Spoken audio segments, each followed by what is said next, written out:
Hey guys, it's John here again. Right, I was just watching Metal Run, Mind Over Metal. I was watching his video, and I think Metal Mickey might do a video response, so go and check out his channel anyway. He said he might do one. Yeah, why vinyl? From what oh, I thought it was a spider then on the floor. Oh, it's not.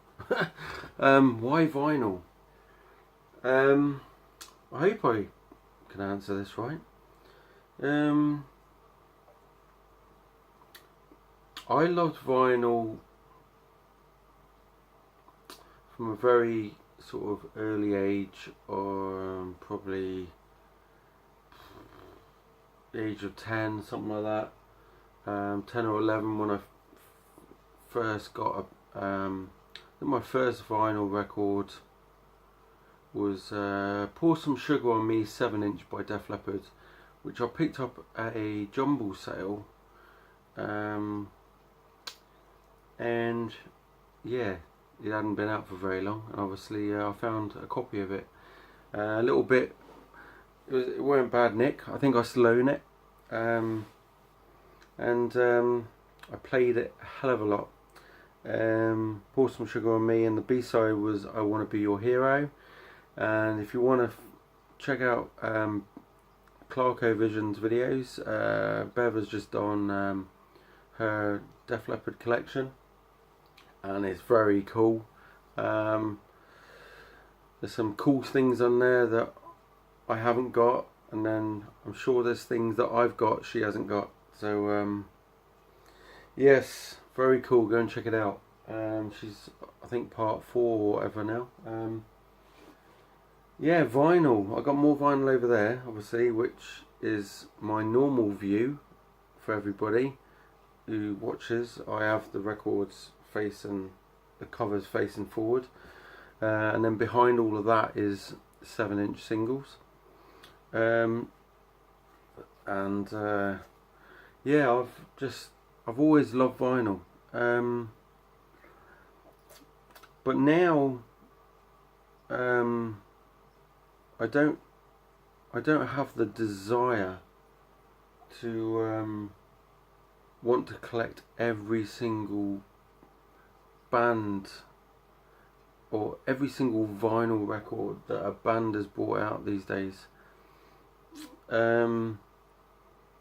Things though, I do have some OCD, so to collect everything costs an absolute fortune. So I find CD is more manageable, cheaper, you get more bonus stuff on it, you get DVDs the odd occasion, easier to keep clean, storage is easier, and there's only one benefit to vinyl for me, and that's the cover's bigger. And that's why I don't really want to be collecting cassettes, because they were quite poor anyway. CDs are perfect size to hold in your hand, and look at that cover. So yeah, I'm going back to mainly back to buying CDs more than records. I will buy records for probably about 15 bands that I am really into, but I've said before, a load of my stuff is going, and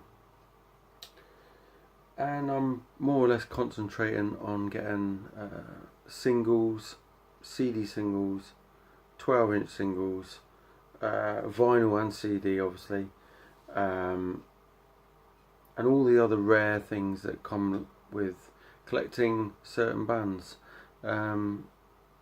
Specifically the Def Leppard and Whitesnake stuff I collect. There's going to be obviously Judas Priest I'll still be collecting, Ozzy, Black Sabbath, Zakk Wylde, Black Label Society obviously.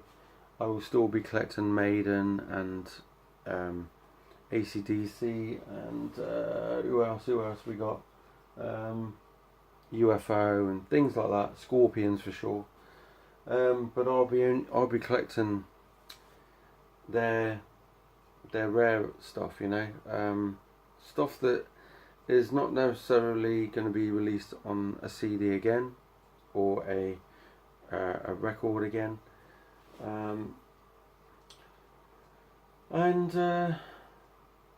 yeah, I won't be getting rid of all my vinyl, but so I'll still be actively buying it. Not so much new stuff, more old stuff. More Japanese stuff I will be as well, and stuff from around the world, different countries where the stuff's been released. I'll be trying to collect different versions of it. But yeah, I think everybody's seen my my obviously vinyl tag, to know that I started in '86 with rock bands, Europe, then Def Leppard, then Whitesnake, Ozzy, Black Sabbath, Skid Row. Who else? Obviously, I was listening to other things as well. I was listening to Tears for Fears. I was listening to Aha. I was listening to lots of other stuff as well. Talk and back then, and I still collect their stuff. But I'm going to be concentrating on CD, just for the fact that it's easier to live with. But other than that, my journey onto CD started in about '93 with Ozzy Osbourne's Ultimate Sin. And then I just started buying, if ever a cheap CD came out, I'd pick up a cheap CD by some artist that I liked. And my collection grew very, very quickly in the space of 2 years with CD. I still had cassettes till I had a big couple of sack loads of cassettes. I still had them till about the mid-90s, and then I threw them out. And at the time, nobody wanted cassettes. In the mid-90s, they were gone. Nobody wanted them. I couldn't give them away. So they went down the tip, or as the dump, wherever you live.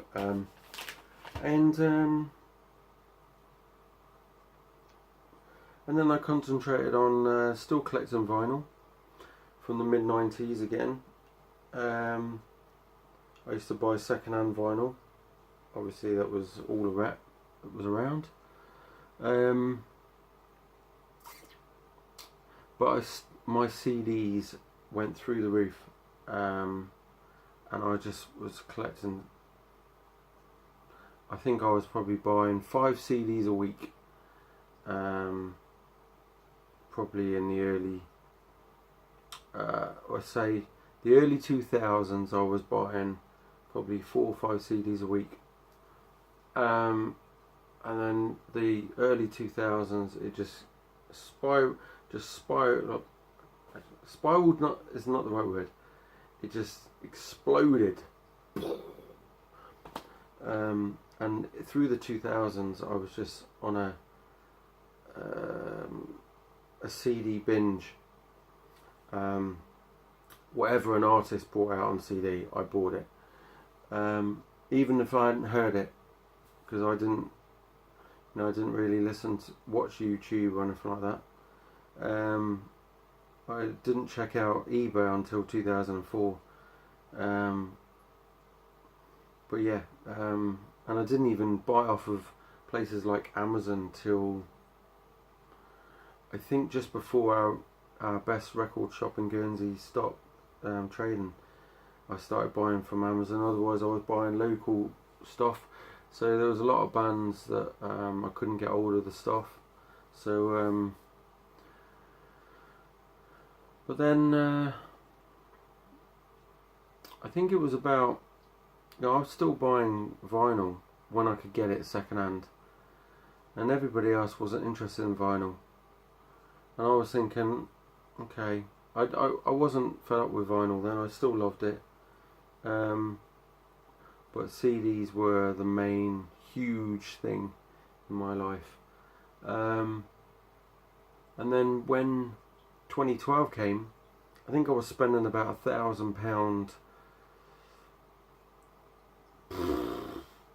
every week to 2 weeks on music, CDs and stuff like that. So yeah, it was quite intense. I had a bit of an addiction problem, I think. I was quite OTT with buying CDs. I'd have piles of them being delivered to my house every couple of weeks, and I look back now and I think, oh my god, really? And now I've calmed down a hell of a lot in the last few years. But yeah, I still tend to spend more time in charity shops now. I started doing charity shops actually because I used to do car boots. I used to buy from car boots a lot in the mid 2000s onwards, and then I started doing the charity shops in about 2008, 2009 time, and I didn't really pick up a huge amount from charity shops. It wasn't like if I went to a car boot, but so I used to compensate by buying from Amazon and make up the numbers. But yeah, I did have an addiction. It was as soon as I knew of an album coming out, I had to buy it, or an old album. I would look through YouTube in the late noughties, early 2010s, and I'd be searching for bands that were so obscure, or were obscure to people I knew or to myself, which is mainly hair metal stuff, and I would be trying to find CDs that I was loving this music, but the CDs were like 60, 70, 80 pound each, and I thought, you know, the music I love is so bloomin' expensive. There was no way I was finding it on LP anyway, or on record, on vinyl. So I had to buy a CD, and even then I was paying extortionate amounts for CDs. And I call £40 to 120 extortionate. But yeah, the vinyl bug started to hit me again. Buying new vinyl would have been after I bought a huge collection off of somebody that had recently had an accident, and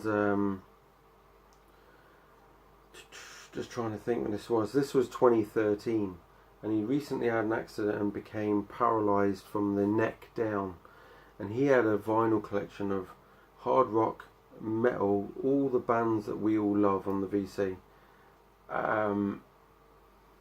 and he had records in there that were still sealed. There was 7 copies of the Final Frontier picture disc by Iron Maiden, double picture disc, and they were all sealed. And I think I gave him £20 each, and I bought 7 of them. I bought everything else in his collection. I never met the guy, but someone else was selling them for him that I knew. and I ended up giving him, I think I gave him about 1,000 to 1,200 quid in the end, and I had box loads of expensive picture discs, coloured vinyl, singles, 12-inch singles, albums, and I didn't give him what the retail prices of the stuff were. I gave him half of the price, so I knew that if ever I had to sell anything, I would get my money back.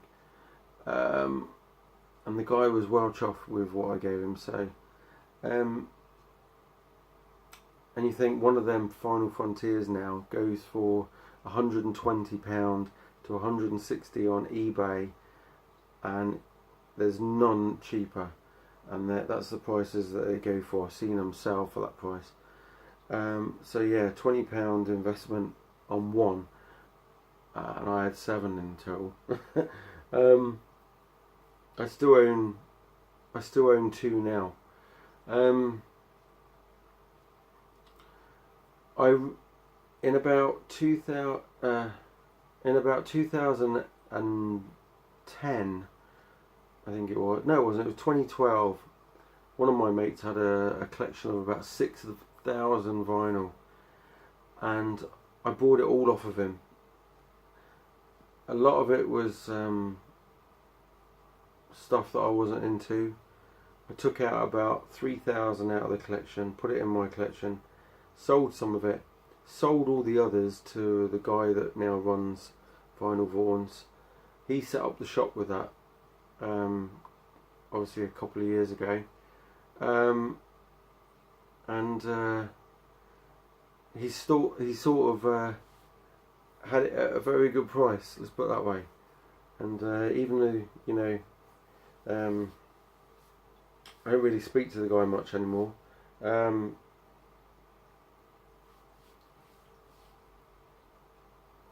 I felt a bit like, you know, a kick in the teeth, you know. So after how generous I was at the time, so letting him have it all for a good price. But you know, some people take advantage. So yeah, that's lemon and lime water, by the way. But yeah, I'm happy with my collection at the moment. I'd love to have more CDs. All my CDs are in another room, which, if you've not seen the video, I need a decent racking system, and it's hard to find a decent one, or a decent one that will send it to Guernsey. A decent place, I mean. But yeah, so the future for my vinyl collection is, it's half of, well, all the way along the bottom and up there is all for sale. So I'll gradually get to it and then flog it. But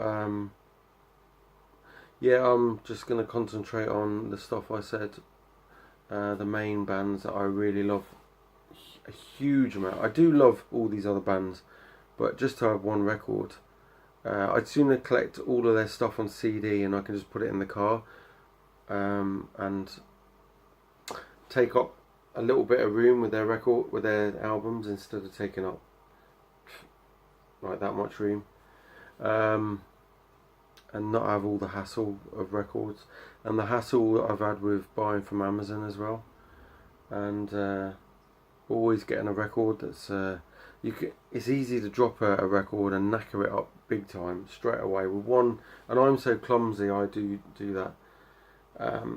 Whereas a CD, if I drop it, more or less it's just the case that gets broken, I can replace it. But with the sleeve of a record, I always like, oh my god. So yeah, let's talk.